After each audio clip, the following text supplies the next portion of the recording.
while getting your shit done, this is also very important. And always hire the best. We spend a lot of effort on hiring data scientists and reviewing all the resumes. From a team organization perspective, your data scientists need to know ETL. Enough said. Like if your data scientists only work with prepared data for them, like like this is so 10 years ago. Especially when you're working with big data, most of the time you're working with raw logs. So if they don't know how to write SQL, if they don't know how to use PickHive or Spark, whatever, to process the data, before they can even do the modeling, nobody's going to help you. So you need to know how to do ETL yourself. And you need to have a good sense of data. So one of the PhDs, like, it's just he can build like a very sophisticated model, but he can't get SQL right. Okay. Part of the reason is because he doesn't get trained in SQL. He doesn't, he has never worked as an analyst.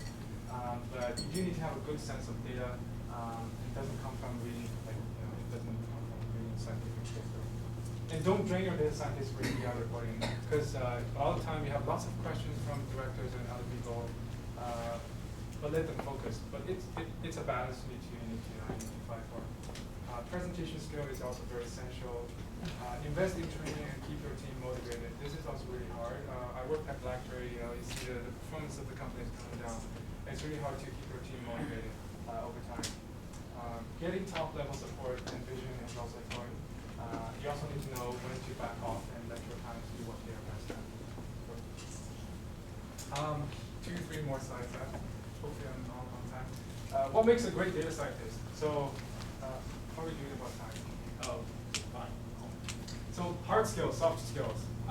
You do need to have hacking skills. You probably don't need to be the best, programmers, but you do need to know how to hack things.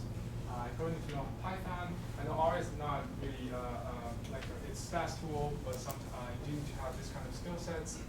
You need to know a little bit of math, stats, machine learning. Maybe not at the degree of knowing how to write a deep learning algorithm, but you should be comfortable enough to read a paper and understand what it is about. Most of the time, you're just using existing tools, right? You're not like Google or they have a team of 20 people just working on location. So most of the time, you're just using open source tools. But you do need to understand how to apply them, right? You need to have a good sense of data, and you need to have enough sense. So this is one of the interview questions I got for my first job. Well, I didn't take that job, but they give me a graph like this and say, find something something different or anomaly. So they are really just trying to test on my data science. Are you able to are you sharp enough to identify? Oh, there's these are time series, but this is something anomaly here. So this is actually very important. You do need to have good business sense. So most of the time, you do need to make good suggestions to the business team how to apply your model or how to do some research. And soft skills, you need to be very curious. You need to have very high curiosity. You need to be interested in learning new things. If you're not even interested in it, it's going to be tough for you because there are so many new things coming out. You need to learn them, learn how to do them. So you do need to be curious. You do need to have a passion. It's not something you can learn in a month and be good at. It's probably going to be at least a few months, 6 to 12 months. And then you need to have real experience so you can actually build up your skill over time. So, and stay humble. If you have a lot of ego, it makes you hard to work with other people. And keep an open mind.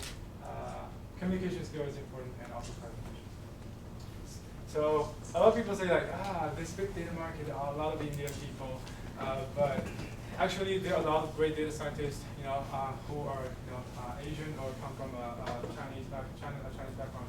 So this is he's probably not Andrew N. A lot of you probably know him. He's one of the best data scientists. He's probably not. Maybe data scientist is not the best title to describe him, but he's chief scientist at Baidu right now. He's done a lot of amazing stuff, especially promoting the deep learning stuff. Silicon Valley, right? Yeah. He's not in Beijing. He's still. They have a team. Baidu has a team in Silicon Valley. Some emerging companies such as GraphLab or Dado. This is a Chinese student. He's a PhD. He's a co-founder of that company He's not a famous guy. I got to talk to him at the data conference. But he wrote all the C++ backend code for data. Quite amazing. He used to be the director of data science team, big data team at LinkedIn. I think he's doing some venture capitalist stuff, and he has his own company right now. His name is Simon Zhang. Something to be proud of, the Kaggle competition. #1 Chinese. His name is Owen Zhang. He's very good. He has a lot of good, there are some videos about him online, how he built his models to win the Kaggle competition.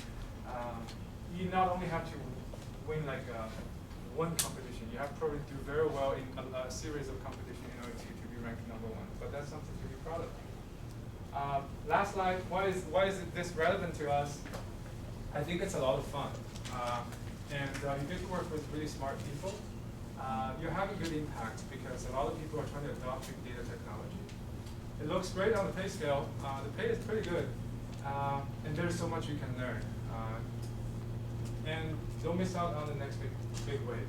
Whether it's Hadoop or Flink or Spark, but these are the things that make things interesting and something I think we will regret learning. So that's the end of my presentation. This is my WeChat group if you're interested in. But thank you all very much.